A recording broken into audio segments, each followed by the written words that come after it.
Bonjour à tous et bienvenue dans le Grand JT. Tout de suite le sommaire. 38 nouveaux noms autour du Premier ministre Michel Barnier. Peu de poids lourds, des surprises et des figures plutôt conservatrices. Alors à quoi ressemble le nouveau gouvernement? On en parle tout de suite avec nos invités. Dépassons les préjugés. C'est cette année le thème du prix La Jeunesse pour l'égalité. On en discute avec sa chargée d'animation dans la seconde partie de cette émission. Dans sa chronique, Shirley Adélaïde fera la lumière sur la situation et la gronde sociale en Martinique. Mais avant cela, place à l'actualité de l'éducation avec Shirley.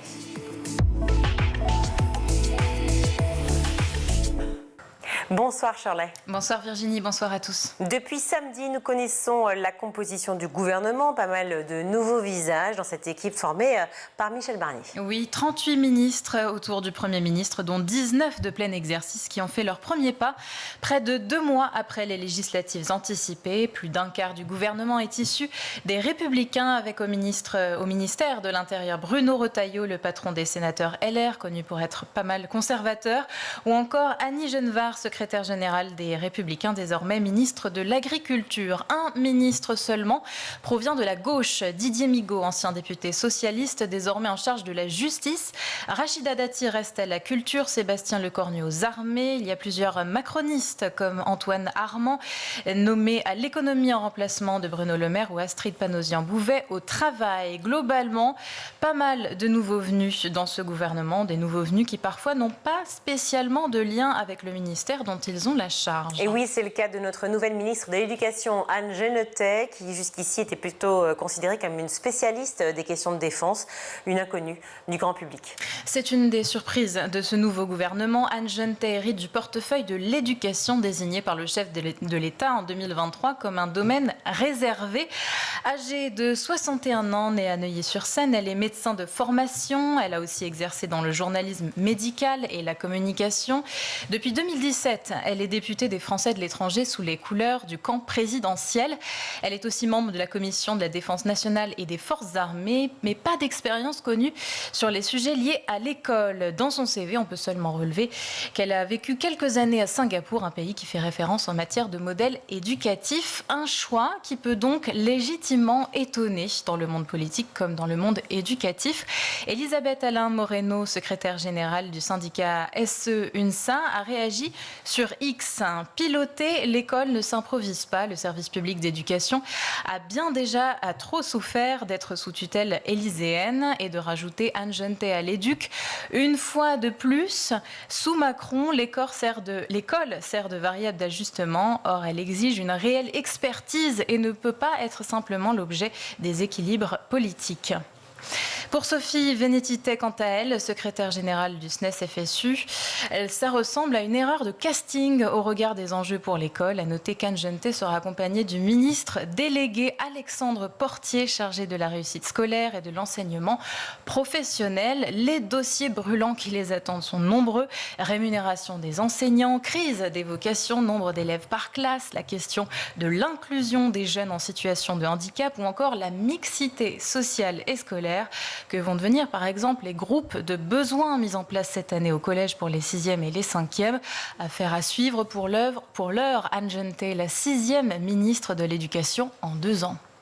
Alors que le journaliste Victor Castanet révèle des liens étroits entre l'ancienne ministre des Solidarités et des Familles, Aurore Bergé, et le lobby des crèches privées dans son livre Les Ogres, eh bien aujourd'hui, à Lille, s'est ouvert le procès de 2 anciennes employées de People and Baby. Oui, le procès de l'ex-directrice et d'une ancienne infirmière de cette crèche People and Baby située à Villeneuve-d'Ascq. Les 2 femmes ont comparu aujourd'hui pour des violences présumées sur 9 enfants il y a 3 à 5 ans. Les premières plaintes remontent à 2021. Griffure à la base du cou, traces laissant penser à une main d'adulte sur le bras et le tronc. Les témoignages des victimes font froid dans le dos.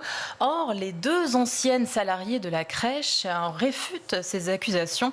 La réaction de l'avocat maître Patrick Lambert, partie civile au micro de Frank Hanson sur RTL ce matin. Ces familles, en réalité, ce qu'elles espèrent, c'est la vérité. Il y a eu un certain nombre d'événements traumatisants pour ces enfants qui étaient à peine plus âgés que des bébés, et elles attendent que chacun prenne ses responsabilités en réalité.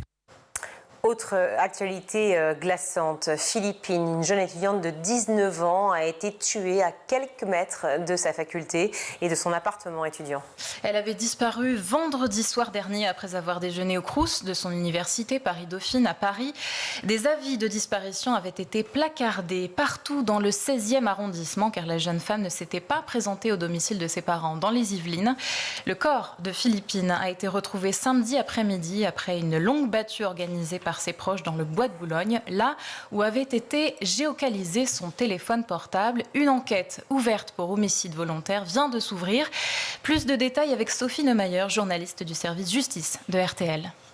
Dès samedi soir, puis hier, les enquêteurs ont auditionné la famille de Philippine, ses proches, des camarades de l'université Paris-Dauphine où elle étudiait, avec sans doute toujours la même question: qui, à leur connaissance, aurait pu s'en prendre à la jeune femme de 19 ans?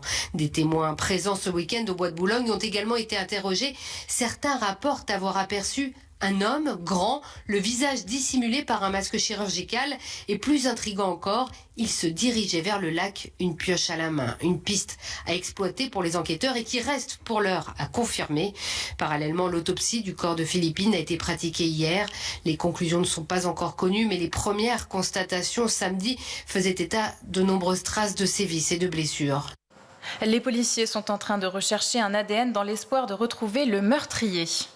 On termine ce journal avec une info un peu plus légère. Un logiciel pourrait bientôt aider les profs à corriger leurs copies plus rapidement. Son nom, Jingo, quand on sait que les enseignants passent en moyenne 125 heures par an et par classe sur les corrections, ce logiciel pourrait faire beaucoup d'envieux et d'envieuses. Actuellement en phase de test, il a été développé par l'entreprise Compilatio, basée à Annecy. À votre avis, Virginie, qu'est-ce que l'on retrouve dans ce logiciel ? L'intelligence artificielle. Oui, entre autres avec ChatGPT. Jingo permet aux professeurs de générer un examen. Alors avec des questions et des réponses attendues, les professeurs peuvent mettre quelques mots-clés et cela suffit à l'IA pour détecter une bonne réponse. Alors il faut quand même valider et relire les résultats. En revanche, pour l'heure, le logiciel ne traite que des textes dactylographiés, pas encore de copies écrites à la main. Il y a donc encore un peu de chemin à parcourir. Frédéric Agnès, dirigeant de la société à l'origine du logiciel, est néanmoins optimiste. Il était au micro de Manon Derdevet sur France Inter ce matin. En permettant de faire des exercices plus vite, plus facilement corrigés et plus nombreux, en fait, ce que ça peut transformer, c'est pas seulement les corrections, c'est aussi le fait de suivre l'évolution du niveau des élèves tout au long de la période où ils apprennent. La classe est-elle au niveau? Faut-il reprendre un chapitre? Tout est visible en un clin d'œil. Voilà ce que veut dire Frédéric Agnès à propos de son logiciel qui, selon lui, serait déployable dès la rentrée prochaine de l'école primaire à l'université. Merci Shirley. Une alliance de la droite et du centre autour de la figure de Michel Barnier. C'est la stratégie pour ce gouvernement attendu et accouché un peu dans la douleur quand même. Alors à quoi ressemble le paysage politique en place et que représente-t-il? On en parle tout de suite avec nos invités.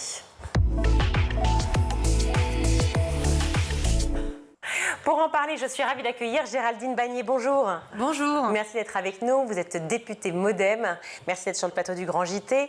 Et Arnaud Bonnet, bonjour. Bonjour. Vous êtes député Les Écologistes. Merci beaucoup d'être avec nous sur ce plateau. Merci aussi. Alors, je vais citer cette fameuse phrase « Soyez irréprochables et modestes, agissez avant de communiquer ». Elle a interpellé une grande partie de mes confrères, et moi-même bien entendu, et aussi les Français. Autant d'ordres sous forme de conseils que donc, le nouveau Premier ministre a indiqué à ses ministres lors de ce premier conseil ce matin. Est-ce que c'est une rupture, selon vous, avec la séquence politique qu'on peut vivre depuis juin? Peut-être Géraldine Bagné en première. C'est forcément une rupture avec l'image qui était renvoyée forcément du président. Irréprochable. Bon, ça encore, mais sur la modestie, certainement, c'est l'image d'Emmanuel Macron qui est un peu méprisant, un peu arrogant, etc. Donc forcément, il y a quelque chose qui est annoncé via ce slogan. Moi, il me va très bien, hein. Je viens de la campagne, donc irréprochable, modeste, c'est quelque chose d'important. Je pense qu'il faut être humble dans la situation que l'on connaît actuellement, parce que la situation est difficile, inextricable, et donc, oui, moi, ça me va très bien comme annonce. Est-ce que ça vous va aussi, Arnaud Bonnet, quand on voit, quand on relit, je le redis, hein, soyez irréprochables et modestes, agissez avant de communiquer. C'est quand même le Premier ministre nommé par le Président de la République qui dit ça. Comment vous le dire La communication est trop rapide à mon goût, systématiquement. Ça détourne la réalité, bien souvent. Venant du domaine de l'éducation, c'est quelque chose qu'on connaît au quotidien. Énormément d'annonces qui ne sont pas forcément suivies des faits et qu'on ne voit pas sur le terrain. Donc on va voir la suite, mais... Donc pour l'instant, vous êtes d'accord avec le Premier ministre? Je vais être toujours d'accord, moi, bien sûr, évidemment. Une ouverture d'Emmanuel Macron vers la droite clairement assumée pour vous, comme le disait le politologue Bruno Cotresse, peut-être Arnaud Bonnet? On se renforce vers la droite. Hein. Pour moi, il n'y a pas de... on a un gouvernement LR avec de nombreux macronistes qui sont présents. Donc pour moi, c'est une continuité qui s'affirme. En fait, je ne vois pas de rupture pour ma part. On va voir après dans les annonces plus précises. Mais... Bonnet blanc et blanc bonnet, pour vous, la même chose? Voilà, exactement. D'accord. L'arrivée de Michel Barnier, non? Non. D'accord. Ok, non mais j'entends, je suis un peu étonnée, mais un peu trop à droite pour vous. Du coup, je rappelle quand même que vous êtes députée MoDem, Géraldine Bannier. Plusieurs figures quand même importantes, les Républicains. 2 députés MoDem. Non, mais je suis assez d'accord sur le fait que l'arc républicain n'est pas tout à fait représenté dans ce gouvernement. C'est carrément une ligne droitière, tout le monde le dit, parfois ultra-conservatrice à travers certains personnages. Maintenant, ce qui va être intéressant, il a parlé d'action, et moi je pense que ce gouvernement ne peut tenir que s'il a une politique sociale. Il a parlé de réforme des retraites, d'améliorer la réforme des retraites, de justice sociale, de fiscalité qui touche les plus fortunés des Français. C'est clairement de gauche. Donc moi, je pense que ce gouvernement ne peut tenir que s'il tient une politique sociale. C'est clairement de gauche, ou c'est aussi une politique MoDem? Nous, bien sûr, on va s'y retrouver dans cette... parce que, évidemment, les sujets des Français sont de droite et de gauche. Sécurité, c'est plutôt classé à droite. Immigration, c'est classé à droite. Si on prend par contre justice sociale, égalité fiscale, réforme des retraites améliorée, on est plutôt sur la gauche. Donc, en fait, les attentes des Français sont de droite et de gauche, mais comme l'avait dit De Gaulle, la France n'est ni de droite ni de gauche. Et je crois que plus que jamais, on a besoin de se réunir pour trouver des solutions dans l'action aux problèmes des Français, et c'est ce qu'attendent nos concitoyens. Lorsque vous avez vu Bruno de Retailleau, par exemple, nommé à l'intérieur, ou d'autres ministres, les Républicains, Arnaud Bonnet, est-ce que vous avez été inquiet de la ligne que prenait Michel Barnier, même s'il a rappelé sur le plateau de France 2, je le rappelle, les grandes lois de progrès social seront préservées, comme l'IVG, le mariage pour tous ou la PMA? Eh bien, encore heureux. Encore heureux. Après, on voit des annonces, mais évidemment qu'on s'inquiète. Moi, je suis comme tout le monde. J'ai été élu il y a peu de temps, député. Moi, je ne suis pas élu. Enseignant. Pas comme tout le monde. Évidemment qu'on s'inquiète. On voit de grandes régressions dans plein de domaines. On voit au niveau européen ce qui se passe également. Bien sûr qu'on peut être inquiet sur la direction, sur les avancées sociales et les reculs qu'on risque d'avoir. Bien sûr, c'est notre vie quotidienne. Inquiet, vous n'êtes pas le seul, donc vous le dites, puisque de nombreuses personnes étaient dans la rue déjà dimanche à l'annonce du gouvernement, d'ailleurs en dénonçant ce qu'on a appelé un gouvernement Macron-Barnier. Cela à l'appel de la France Insoumise, des écologistes, dont vous faites partie, et des associations, je vais y arriver, féministes, étudiantes et environnementales. Vous y étiez, vous ? Alors non, parce que c'était la gauche qui manifestait, mais en fait, ce qui est compliqué, c'est qu'on n'a pas de majorité. Donc si on prend NFP, c'est 193 députés. La coalition qui se forme actuellement, c'est 230. Dans tous les cas, on n'a pas de majorité. Donc en fait, c'est quand même une situation inédite. Mais vous auriez préféré une majorité ? C'eût été plus simple pour pouvoir travailler. Parce que la stabilité de ce gouvernement, je pense que mon collègue le dira aussi, elle est très fragile. Et ceux qui ont finalement le curseur, ceux qui peuvent avoir le bouton pour appuyer, c'est le RN. Mais donc, justement, s'il y avait une majorité clairement édictée NFP suite aux élections législatives qu'ils ont remportées, est-ce que vous auriez été d'accord avec cette politique-là menée ? Vous auriez été confiante ? La majorité, l'ancienne majorité, était d'accord pour un arc républicain qui va des sociodémocrates jusqu'à la droite républicaine. Et le problème était avec le programme du NFP qui était pour nous un peu irréaliste, quand même 350 milliards de nouvelles dépenses, quand le budget de la France c'est 492 milliards. Donc c'est là qu'il y avait un sujet avec notamment la politique défendue par Mélenchon. Et c'est là qu'est notre rupture. Mais l'arc républicain des sociodémocrates à la droite républicaine, je pense que ça a du sens. Ça a du sens pour les Français. C'est dommage qu'on qu'on n'ait pas eu cette réalisation-là à travers un gouvernement, mais peut-être qu'on l'aura assez vite, parce que est-ce que ce gouvernement va tenir ? Bon, alors, il y a eu des hésitations, effectivement, jusqu'à ce que Richard Ramos, qui est donc député MoDem, finisse par affirmer que, eh bien, il sera partenaire fiable, du coup. 2 représentants du MoDem seulement au gouvernement, je le dis tout à l'heure. Vous allez scruter à la loupe les textes, vous l'avez dit aussi. Quels textes précisément ? Vous avez parlé de justice sociale, l'école ? Oui, bien sûr, bien entendu, les mesures pour l'école. Et puis aussi, évidemment, moi je viens d'un territoire qui est particulièrement concerné par le sujet des déserts médicaux. Je ne sais pas ce que décidera la ministre qui vient de nos rangs, du MoDem, mais j'attends une avancée aussi parce que c'est ce qui nourrit, au moins dans mon département, le vote aux extrêmes. Une réaction ?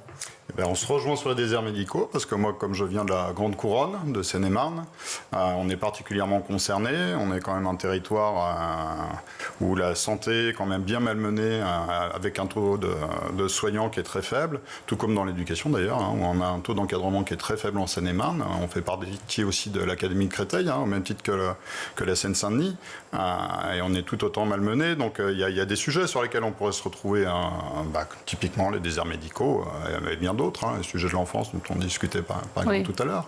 Donc il y a des sujets sur lesquels on peut se retrouver. Et là, le risque qu'on a avec un gouvernement qui a quand même basculé plus à droite, c'est que ces sujets sur lesquels on peut se retrouver risquent d'être un peu anesthésiés par le quotidien d'un gouvernement qui met en place des choses qui va augmenter potentiellement les dissensions.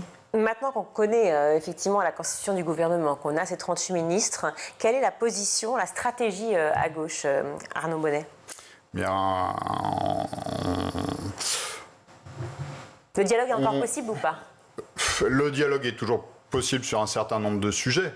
Évidemment, comme on le disait, il y a plein de choses sur lesquelles on se retrouve. Dans nos circonscriptions, on vit des choses très semblables.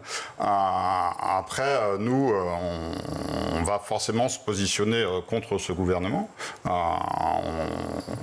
Mais pourquoi ? Parce que l'axe s'est éloigné encore plus de nos propositions, de ce qu'on peut envisager. Taxer les plus riches, ça vous parle ? Oui, bien sûr. Bien sûr. Ça, donc ça, il peut y avoir un point de Il peut y avoir contact. un point. Alors, j'attends de voir la proposition réelle. Les mots, c'est bien, mais les actes, c'est mieux. Toujours. Des deux côtés, sachons-le. Voilà. Oui. Donc, il faut voir la proposition réelle. Dire taxer les riches sans plus de précision, c'est un petit peu vague et flou.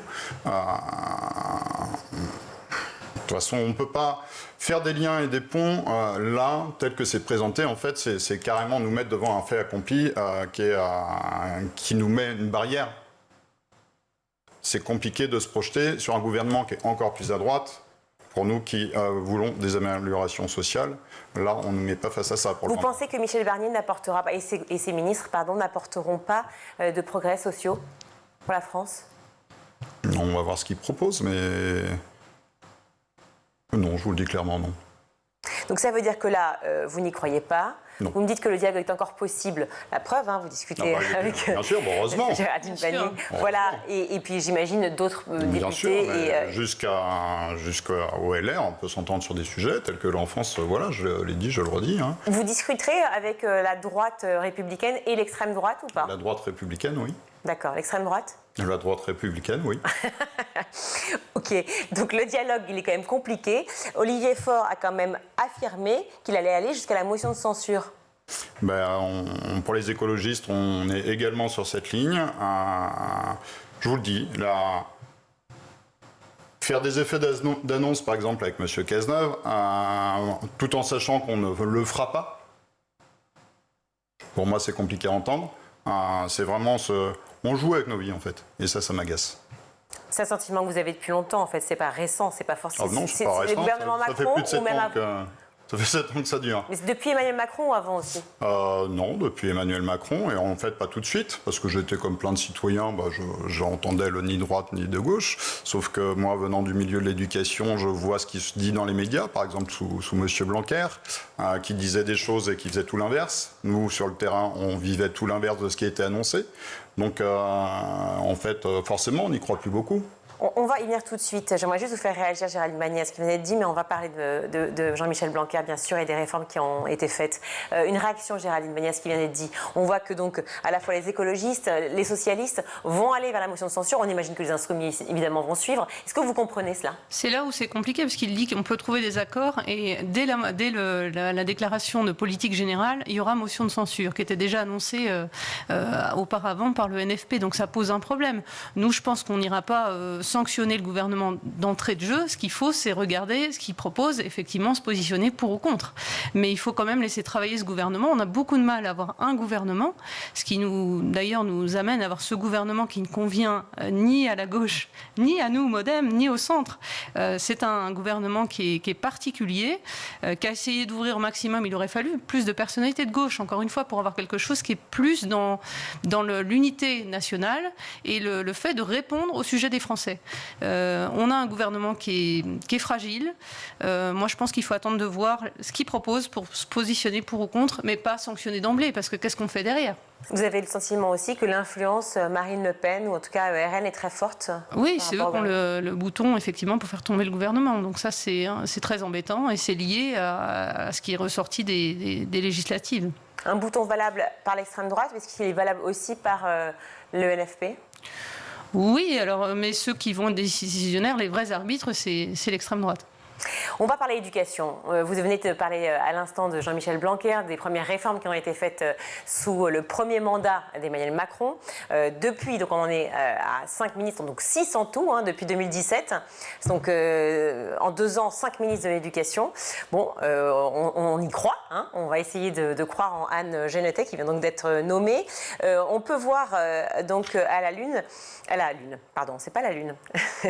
une, qui parle, toutes les unes de presse qui parle de novices, en tout cas en matière d'éducation. Une spécialiste, certes, des questions de défense et des affaires étrangères. Est-ce qu'on reste confiant quand même ou on est dubitatif? Plus que dubitatif, je crois qu'on en a mangé des gens qui connaissent rien à l'éducation. Comme qui? Je ne sais pas, M. Attal, par exemple. Il n'y connaît rien? Je sais pas, il a fait quoi quand même dans le domaine de l'éducation? Quelles sont ses compétences? Je ne sais pas. D'accord, oui. En tant que ministre, vous pensez qu'il n'a rien fait? Il a lancé des réformes, des annonces. Enfin, il n'a pas eu le temps en même temps de pouvoir faire grand-chose puisqu'il a été très vite nommé. En même temps, peut-être que dans l'éducation, il faut un petit peu plus de temps.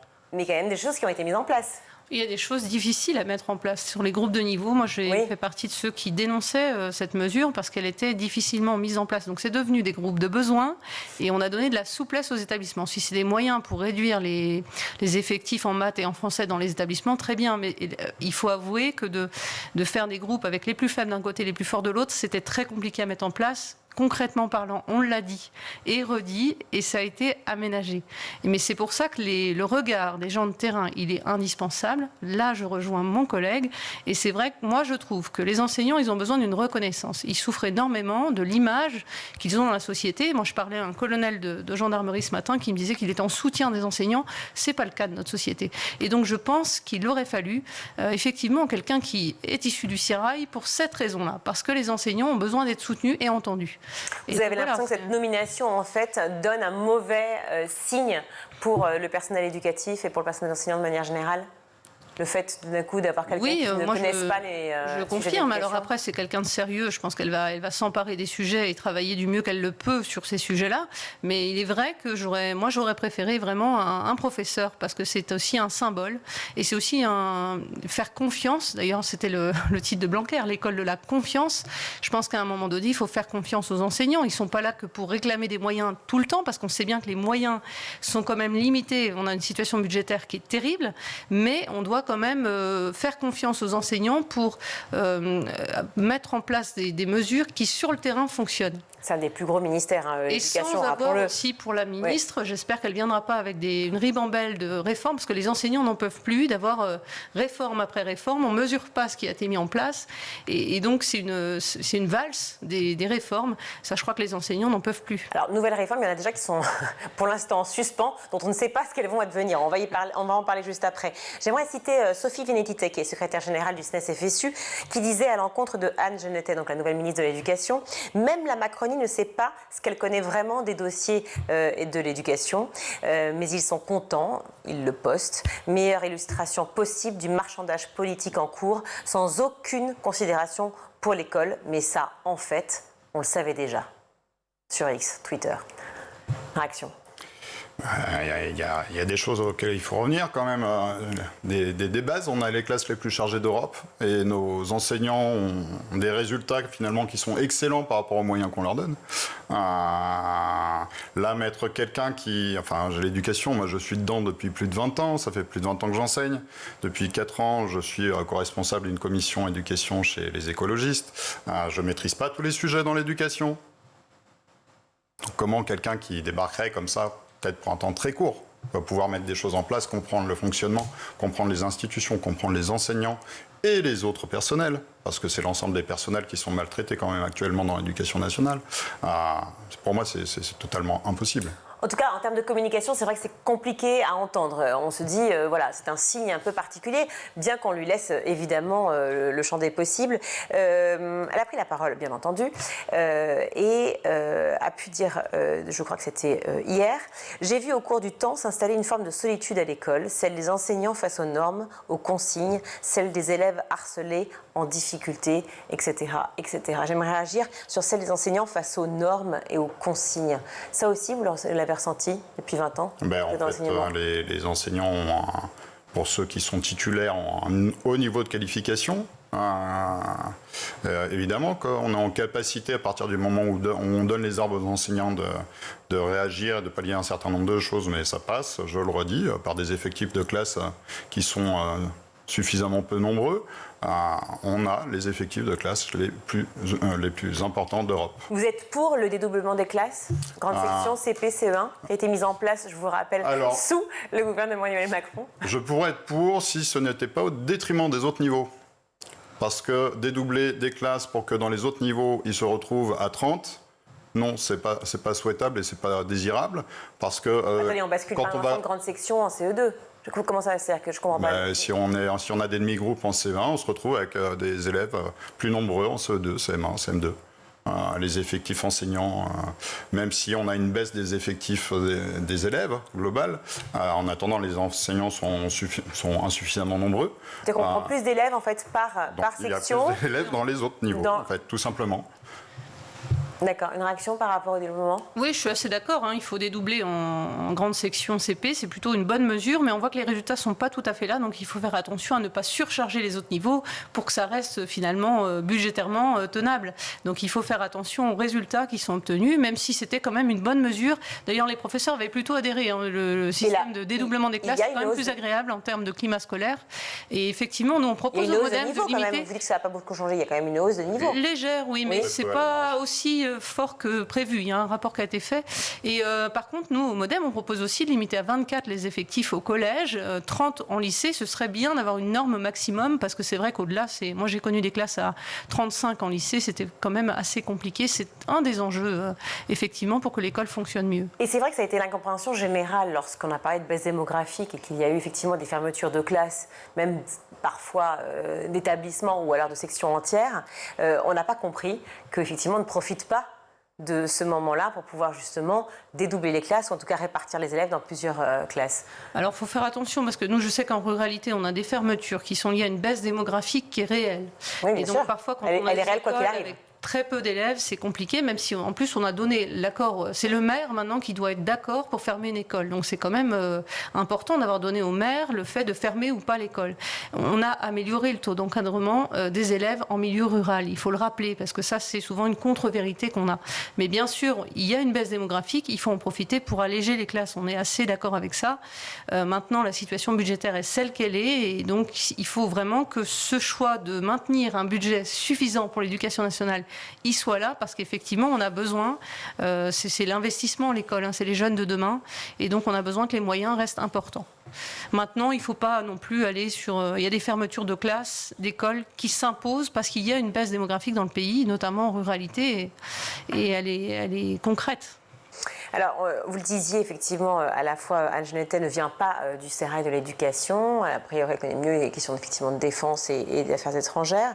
On se demandait, dans la foulée de son nomination, il y a aussi des ministres délégués qui ont été nommés, notamment Alexandre Portier, des Républicains. Je vois faire une grimace. Alors déjà, pourquoi la grimace? La deuxième chose, est-ce que peut-être entouré par des personnes qui connaissent peut-être mieux les dossiers? Oui, mais quand on ne connaît pas le sujet, après c'est compliqué de se positionner. Alexandre Portier ne connaît pas le sujet? Ah non, je parlais de la ministre en charge de l'éducation.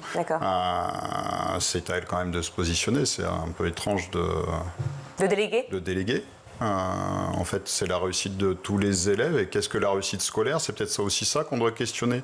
C'est que désire notre société pour ses enfants? Qu'est-ce qu'on veut?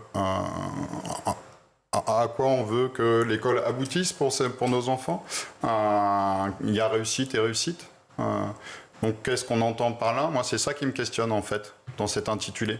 Si c'est la réussite de quelques-uns, en fait, ça ne m'intéresse pas. D'ailleurs, à ce sujet, Anne Genetet a pris la parole. Le mot réussite ne me fait pas peur. Oui, nous avons le devoir de faire réussir nos enfants comme élèves, et je pense notamment à la voie professionnelle qui doit être absolument une voie d'excellence. Ça a été un vrai sujet, la voie pro.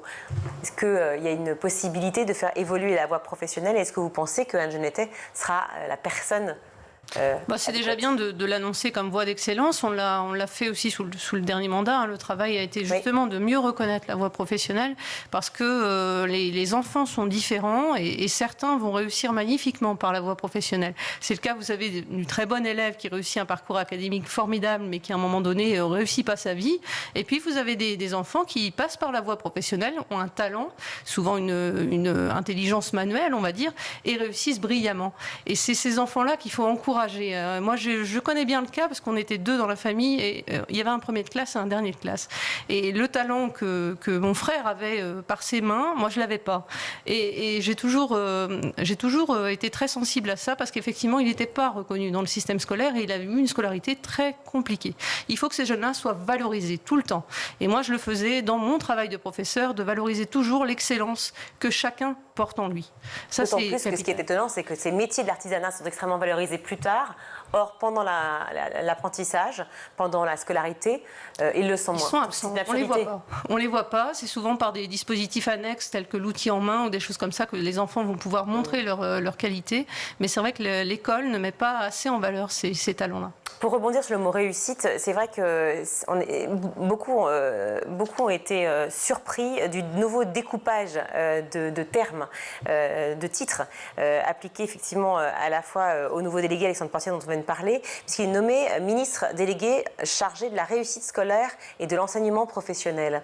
Et à ce titre, Jérôme Fournier, qui est donc secrétaire général du syndicat SE-UNSA, disait « Que signifie isoler la réussite scolaire du reste de la politique éducative avec un ministre délégué?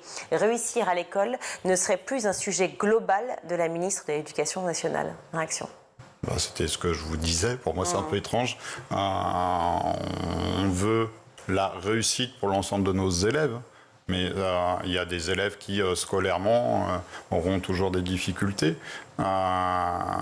Qu'est-ce que signifie la réussite pour ces élèves? J'avais dans mes classes des élèves non-verbaux, non-scripteurs, dans le système actuel, sans accompagnement parfois, dans des classes de 30. Donc là, c'est de la maltraitance, en fait, institutionnalisée, c'est pas possible, ça. Cette maltraitance, elle revient souvent sur ce plateau, vous l'imaginez, on reçoit beaucoup de monde de l'éducation. Une maltraitance aussi des enseignants qui le disent beaucoup. Cette maltraitance de non-reconnaissance de leur statut, non-reconnaissance de leur salaire, pour l'augmentation qui ne se fait pas, ou en tout cas pas suffisamment, pour les conditions de travail qui sont très douloureuses. On voit beaucoup de personnel d'éducation qui quittent l'éducation et qui vont vers le privé ou ailleurs. J'aimerais une réaction à ce sujet. Oui, alors c'est un sujet que je connais parfaitement, vu mes 16 ans dans l'éducation. Et c'est pour ça, d'ailleurs, moi, je portais une loi qui instaurait une visite médicale pour les enseignants. Alors, au bout de 20 ans, parce qu'on a bien compris qu'il était compliqué budgétairement de porter une visite médicale tous les 2 ans, alors que dans d'autres secteurs, c'est tout à fait mis en place. Les enseignants, c'est à l'aveugle. On a une visite médicale en début de carrière, on nous demande si on dort bien, si on prend des somnifères ou de la drogue. Et puis après, aller dans le métier et rien du tout. Aucun suivi des enseignants. Donc, ce serait important qu'au bout de 20 ans, on fasse le bilan un peu de comment vont nos enseignants enseignants. Je pense que le bilan serait forcément mitigé. Il y a des enseignants qui vont bien, qui ont conscience de faire un métier difficile, mais qui se portent bien, et puis d'autres qui sont effectivement fatigués par le métier. Le métier est très fatigant. Moi, je tiens aussi à ce qu'il n'y ait absolument pas de remise en cause des petites vacances, des congés d'été, parce que parfois l'idée revient. Les enseignants ne travailleraient pas suffisamment, etc. Non, les enseignants, c'est 43 heures par semaine. Moi, en français, je faisais 50 heures par semaine, parce que je renouvelais mes cours, parce que j'organisais des voyages scolaires, parce que je comptais pas mes heures, parce qu'on rencontrait les parents. Ouais. Et donc ça, c'est quelque chose dont les Français doivent prendre conscience. Il faut rendre l'antenne, mais juste une dernière petite conclusion, 30 secondes. Sur la situation des profs. On est d'accord là-dessus. Après, même une visite tous les 20 ans, pour le moment, il y a 0 visite, il n'y a plus de médecins scolaires. C'est ça, il en faut aussi pour les jeunes qui ont besoin de ce suivi. La santé mentale et de nos jeunes et de nos enseignants. Merci à vous deux d'être venus sur le plateau du Grand JT. Géraldine Bagné, députée MoDem, et Arnaud Bonnet, député Les Écologistes. Merci à vous deux. On marque une courte pause, on se retrouve tout de suite.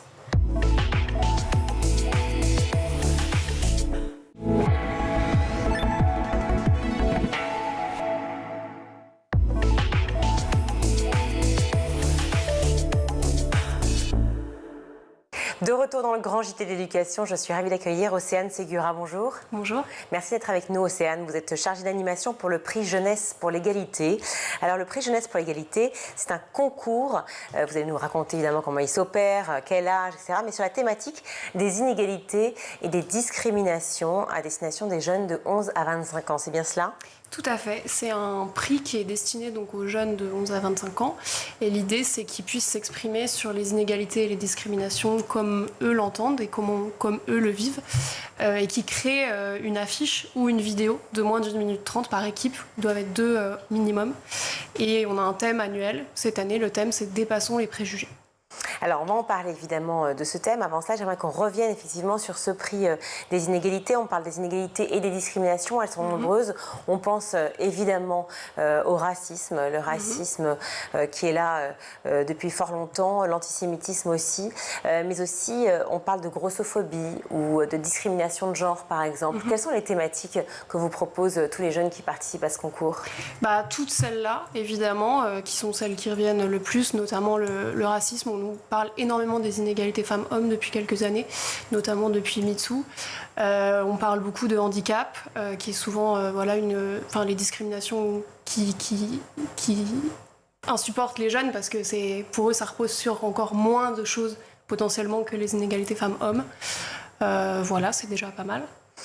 Ces discriminations, comment ils les vivent au quotidien ? C'est-à-dire que j'ai bien compris que le concours, c'était une vidéo, par exemple, d'1 minute 30 ou une affiche.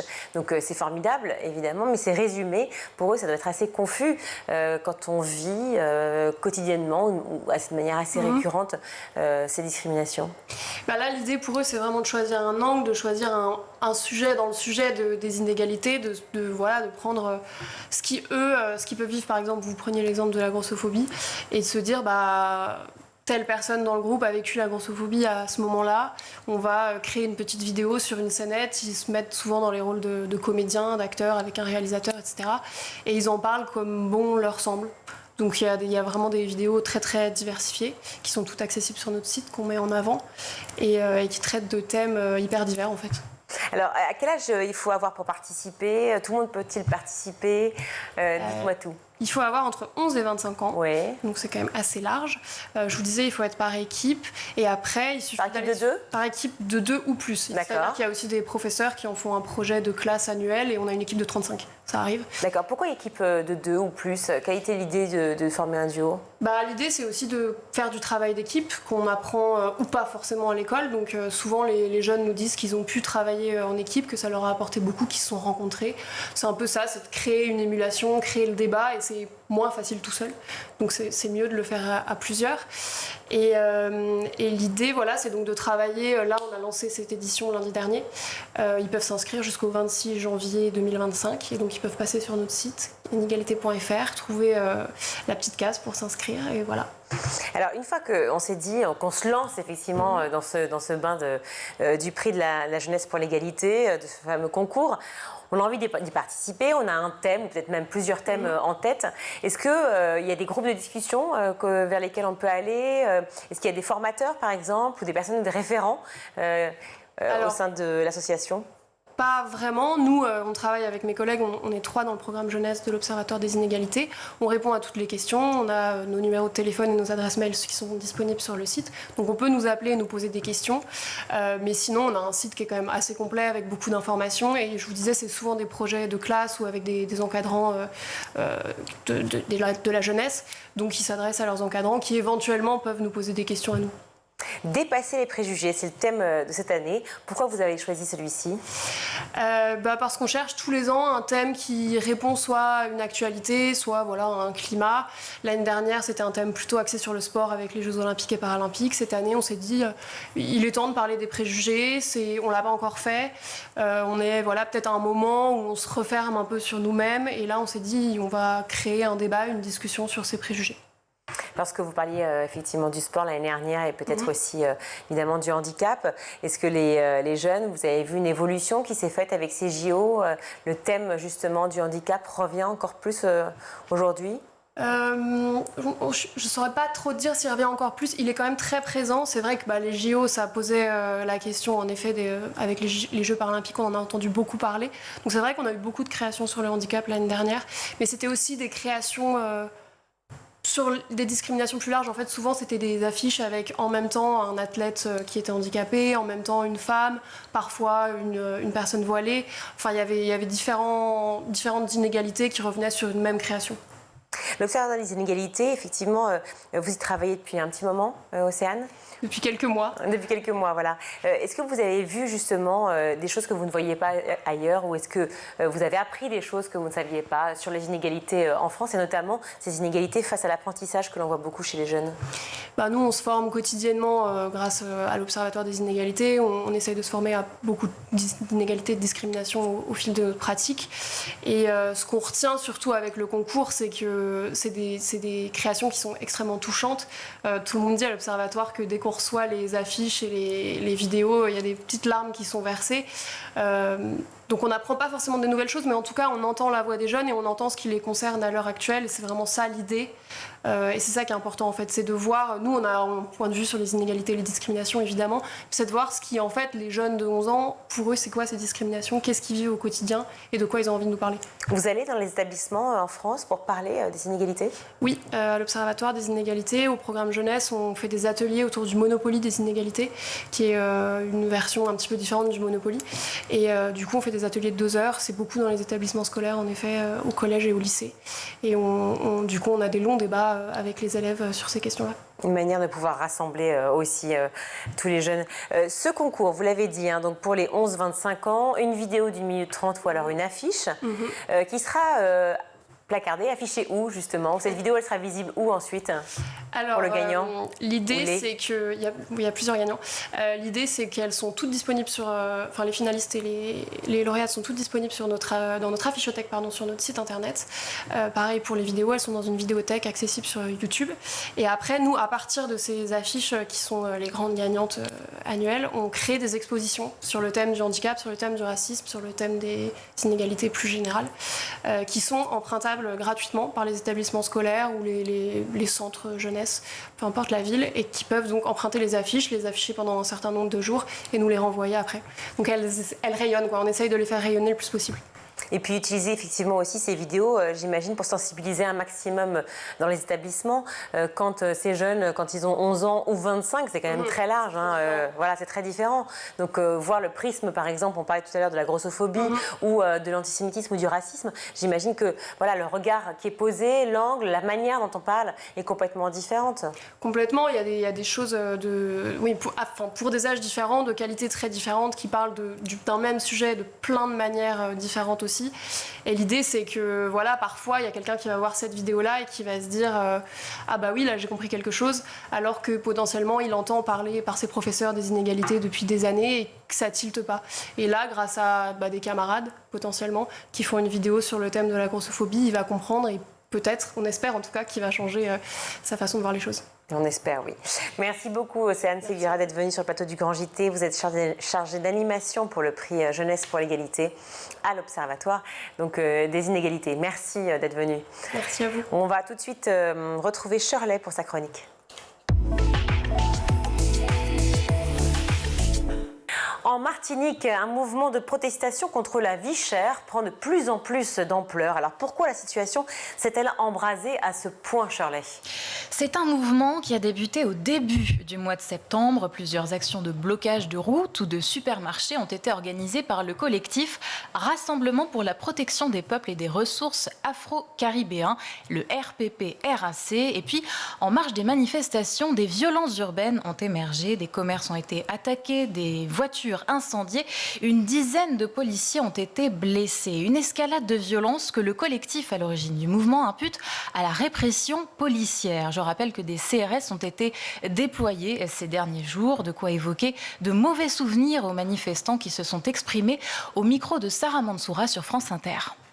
Ça nous rappelle la période où on nous lâchait les chiens parce qu'on quittait le champ de Cannes. Aude Goussard est visiblement dépitée. Cette membre fondatrice du RPRAC, l'association tête de proue du combat contre la vie chère, insiste sur le caractère pacifique de la mobilisation. On nous fait passer pour des cons, on nous fait passer pour des violents. Nous avons le gouvernement le plus répressif de la Ve République et je pense de toutes les républiques. Quand on a vu les prémices contre la réforme de la retraite, les gilets jaunes, quand on a vu les cheveux blancs se faire matraquer par des gamins de 20 ans dont la formation n'est même pas complète, on s'est dit que ça allait de toute façon arriver chez nous. Et quelle a été la réponse des autorités face à ces manifestations? Eh bien, ce décret, le décret d'un couvre-feu dont vous avez certainement entendu parler, décision de la préfecture de la Martinique mercredi dernier, couvre-feu effectif de 21h à 5h du matin et en vigueur jusqu'à ce soir au moins. Plusieurs jours donc, les Martiniquais ont l'interdiction de se déplacer dans les zones indiquées en vert sur la carte que vous voyez s'afficher, donc c'est-à-dire dans certains quartiers et sur certains axes routiers de Fort-de-France et de la commune du Lamentin. Mais dans la nuit de samedi à dimanche, des centaines d'habitants ont bravé cette interdiction en participant à une manifestation pacifique à Fort-de-France. Écoutez leur témoignage, toujours au micro de Sarah Mansoura. C'est pas de la provocation. On a le droit de se manifester. C'est un droit qui a été acquis. On est déjà assez sous le seuil de pauvreté. Il faut qu'on continue. Comme je dis, on survit en Martinique, on ne vit pas en Martinique. Ce qu'on veut, c'est jouer de la musique, c'est chanter, c'est se faire entendre. Et puis interpeller aussi la population martiniquaise. Il faut qu'elle sorte. Venez dans la rue. Des manifestants qui ne cessent de répéter qu'ils souffrent et qu'ils n'en peuvent plus de cette vie chère. Ils n'en peuvent plus cette vie chère, effectivement. C'est la protestation, c'est la manifestation contre la vie chère. On parle même de seuil de pauvreté. Ça veut dire quoi exactement? Eh bien, la Martinique, imaginez-vous, c'est 350 000 habitants. 350 000 habitants dont le taux de pauvreté avoisine 30%. Alors qu'en France, c'est 14%. Ce sont les chiffres de l'INSEE. 350 000 habitants donc, qui en plus paient leurs produits bien plus cher que dans l'Hexagone. Toujours selon l'INSEE, en 2022, les prix alimentaires étaient 40% plus élevés. Regardez cette vidéo, partagée le 21 août dernier sur TikTok. Un habitant de la Martinique nous fait faire un petit tour dans le supermarché du coin. Il nous permet de nous rendre compte de la différence. Tout le monde parle de la vie chère en Martinique et en Guadeloupe. Là, je suis au Carrefour Market du François en Martinique. On va voir un peu les prix. Donc déjà, à l'entrée, on peut voir qu'ils ont fait une liste des boucliers des prix. Donc apparemment, c'est une liste de 72 produits qui ont un prix bloqué avec plusieurs catégories, des choses de première nécessité avec le prix maximum. On va voir en rayon ce que ça donne. Alors, le premier truc choquant que je vois dans le rayon des 4K, c'est ça les gars. 8,81 €, 13,55 € le kilo pour un gâteau 4K. Je n'ai jamais vu ça. Là, on peut voir aussi des Activia 8,35 €. Bon, il y en a 16, mais 8 € les 16. Est-ce que toi, tu te vois acheter un beurre à 8,50 €? 8,50 €. Est-ce que tu te vois acheter du beurre à ce prix-là? Virginie, un beurre à 8,50 €. Franchement, je ne me remets pas des prix que je viens de voir. Alors, qu'est-ce qui explique que les prix de l'alimentation soient si élevés, justement? Eh bien, il y a plusieurs facteurs. D'abord, on est sur un territoire insulaire, avec une production locale insuffisante. Et donc, une dépendance à l'extérieur. La plupart des produits laitiers, par exemple, ne viennent pas de Martinique. Ils sont importés, puisque les élevages de vaches sont vraiment très, très rares. Et donc on importe. On importe, qu'est-ce que ça veut dire? Depuis la France, depuis l'Europe, ça fait loin, et donc c'est cher. 7 produits sur 10 sont importés là-bas par bateau ou par avion. À cela, il faut rajouter le coût des intermédiaires. Entre le moment où le produit sort de l'entrepôt et celui où il arrive en Martinique, il y a toute une chaîne d'intermédiaires qui chacun prennent prennent une marge, ce qui fait gonfler le prix final de vente. Et puis, les taxes, notamment l'octroi de mer, une des plus anciennes taxes douanières du système fiscal français, créée en 1670 en Martinique, est pérennisée par un certain Colbert, contrôleur général des finances de Louis XIV. Et ce n'est pas la première fois qu'on entend parler effectivement de vie chère aux Antilles. Alors, en effet, ça ne date pas d'hier. En 2009, une grève générale avait paralysé la Guadeloupe et la Martinique pendant 40 jours. Et puis en 2021, en pleine crise du Covid, ce mécontentement avait ressurgi. Alors, avant la dissolution de notre Assemblée nationale, une commission d'enquête parlementaire travaillait sur une solution et avait abouti à 20 propositions pour apporter une solution à cette situation. 20 propositions restaient lettre morte puisque démission du gouvernement et impossibilité pour l'ex-ministre de l'Outre-mer, Marie Guévenoux, de gérer autre chose que les affaires courantes. Aujourd'hui, que réclame le collectif à l'origine du mouvement de contestation ? Eh bien, l'alignement des prix dans la grande distribution en Martinique sur ceux en métropole, ainsi que des négociations publiques sur cette question. Tout ça sur fond d'inflation. Alors, c'est un dossier évidemment épineux dont hérite le nouveau ministre des Outre-mer, nommé samedi dernier et rattaché à Matignon. Oui, le sénateur LR François-Noël Buffet, avocat de formation, il a déjà eu à gérer des dossiers ultramarins, notamment autour de la réforme constitutionnelle sur le dégel du corps électoral en Nouvelle-Calédonie. Pour la députée socialiste de Fort-de-France, Béatrice Bellet, ce n'est pas de très bon augure. Elle était au micro de Thierry Belmont sur France Inter. Monsieur François-Noël Buffet était à la commission, me semble-t-il, des lois. Lorsqu'il s'est agi pour lui de s'intéresser dernièrement au pays des océans, il s'est intéressé à la Nouvelle-Calédonie et il a voté, en tout cas, il a plaidé en faveur du dégel du corps électoral calédonien. Nous n'avons pas le sombre espoir de croire qu'il sera beaucoup plus progressiste que ses prédécesseurs. La seule chose qui pourrait nous consoler un tout petit peu, c'est qu'il n'est plus rattaché, le ministère n'est plus rattaché au ministère de l'Intérieur, mais directement à Matignon. Et peut-être que nos courriers au Premier ministre, d'ores et déjà partis, arriveront du coup plus rapidement sur le bureau du nouveau ministre dit des Outre-mer.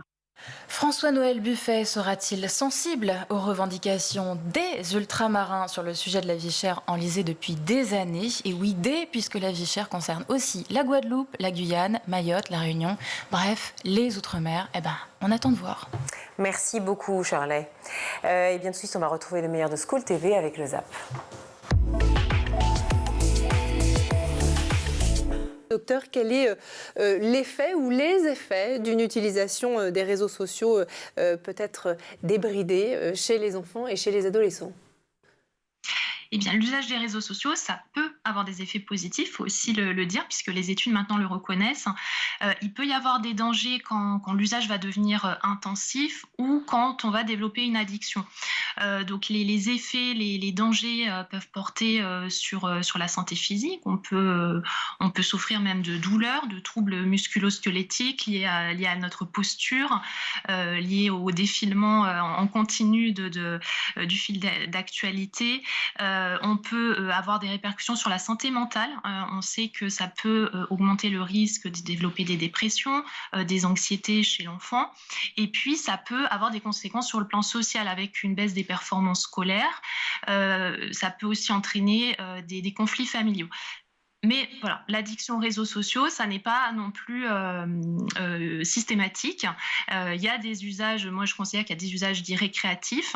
Un usage intensif, donc là c'est quand le temps passé devient assez important, mais c'est aussi à distinguer de l'addiction, parce que c'est pas le temps passé ou la fréquence de l'usage qui fait l'addiction, c'est d'autres critères. Ça peut comprendre aussi les crèches à ciel ouvert. Vous militez, vous poussez aussi pour qu'on développe ça, les crèches à ciel ouvert? Alors, on a pas mal de demandes de crèches qui veulent se former chez nous, effectivement. C'est un âge qui est extrêmement bien pour ancrer, je dirais, ce fameux lien qu'on a avec notre environnement. C'est des enfants qui sont comme des éponges. Donc, quand on arrive à cet âge-là, à vraiment leur faire aussi aimer le dehors, aimer la nature, c'est une excellente base pour la suite. Et puis on a remarqué que plus les enfants sortent à l'âge jeune, plus ils gardent en fait une motivation plus longue au cours de leur scolarité à apprendre. Et ça, c'est vraiment une étude qui est sortie qui était très intéressante parce qu'on se fait beaucoup de soucis actuellement avec les adolescents qui décrochent de l'école, qui décrochent de l'apprentissage, qui n'ont plus envie d'apprendre. Et le fait de régulièrement sortir et d'apprendre sur des objets réels augmente en fait la motivation d'apprendre sur le plus long terme. Surtout, ce qui ressort du livre, c'est que vous vous vantez, un peu de vos notes, elles sont bonnes, vous avez le droit. Vous dites surtout, j'ai été un lycéen heureux, et c'est ça qui compte le plus.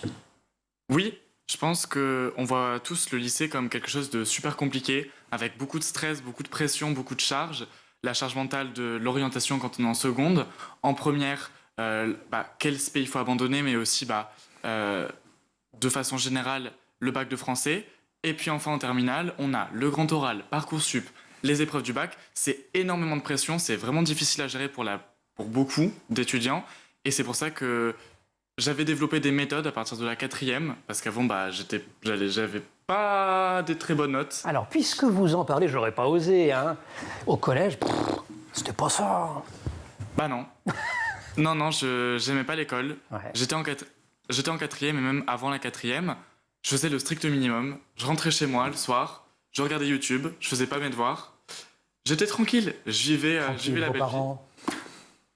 Ça allait, ça passait, c'était pas glorieux. Et je me rappelle encore cette fois où on était en classe et les professeurs nous avaient on avait pris 5 à 10 de personnes dans la classe et nous avaient dit ça n'est plus possible.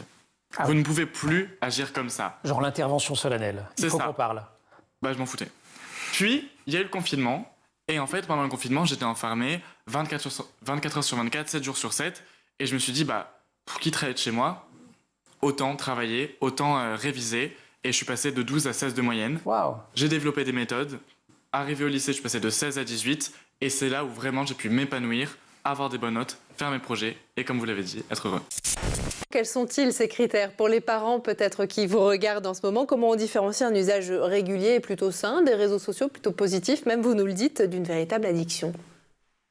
Quand il y a addiction, le signe vraiment majeur, c'est la perte de contrôle. Donc en fait, c'est je souhaite baisser ou je souhaite arrêter l'usage des réseaux sociaux et je n'y arrive pas malgré que j'ai la volonté de le faire. Donc dans l'addiction, il y a vraiment cette notion de maladie, c'est pas lié à un manque de volonté de la personne. Un autre signe important, c'est que j'ai bien conscience que ça a des conséquences, comme je l'ai dit tout à l'heure, soit sur ma santé physique, sur ma santé mentale, dans mes relations avec les autres. J'ai bien conscience que je me désinvestis des loisirs que je faisais.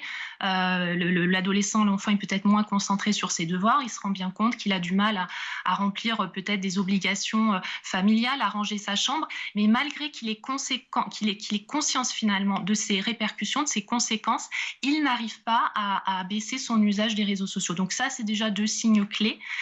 Il y en a d'autres, bien sûr, que j'expose dans mon ouvrage et j'utilise l'acronyme contrôle un petit peu pour les retenir. Peut-être un autre aussi qui peut être important pour les parents, c'est cette notion de craving, c'est-à-dire que l'enfant, il a vraiment cette envie irrépressible d'aller sur les réseaux sociaux et il a des pensées obsédantes. Il pense à son fil d'actualité quand il est à l'école ou quand il fait autre chose. Il ne peut pas s'empêcher de se demander qu'est-ce qui se passe parce que les réseaux sociaux, au fond, on le sait que forcément, ils évoluent en permanence, le fil d'actualité évolue en permanence alors que l'usager n'est pas dessus et donc ça favorise aussi cet usage problématique. Il peut y avoir un risque en termes de concentration lié au fait d'être dehors et de voir des choses s'animer autour de nous?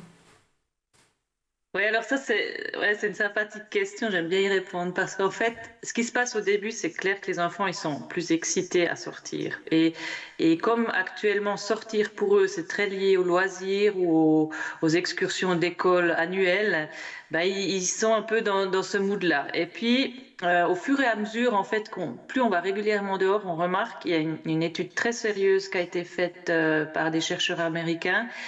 Le taux de concentration, en fait, il augmente même dehors et il perdure dedans. Et ça, c'est super intéressant. Ils ont fait des tests que si l'enfant est 1 heure dehors, ça dure 1 heure dedans après aussi. Donc, ce qui est extrêmement intéressant pour combiner en fait les deux.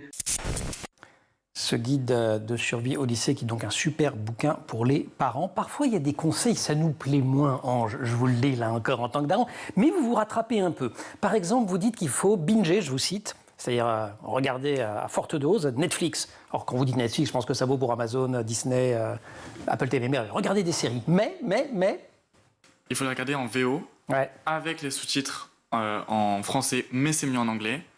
Et ça, c'est vraiment pour améliorer son accent, mais aussi de façon générale sa compréhension et son expression dans les différentes langues. C'est ce que j'ai fait et c'est ce que je recommande à tous les lycéens, à toutes les personnes qui veulent apprendre une langue. Et pareil, votre moyenne en anglais, elle a fait un bond quand vous avez commencé à faire ça. Exactement, je passais de 14 et... Vous partez quand même d'une base qui n'était pas nulle, on se le dit entre nous. Hein. En anglais, ça va. Ouais, voilà. J'avais des facilités. Bon, d'accord. Voilà. Ok. Mais après, j'ai atterri à 19-20. C'est la fin de cette émission. Merci à vous tous de nous avoir suivis. Merci à toute l'équipe qui a préparé en régie, en amont, cette émission. Alors, à la régie, donc, réalisation, c'est Angèle Jean-Girard. Le son, Héloïse Merlin. Le maquillage, Laure Audemont. Et Laura Girard et Emma Ferré à la rédaction. Merci beaucoup, Charlie, d'avoir été avec nous. On vous retrouve rapidement, je l'espère. Oui, tout à fait. Merci, Virginie. Bonne soirée à tous. Ciao.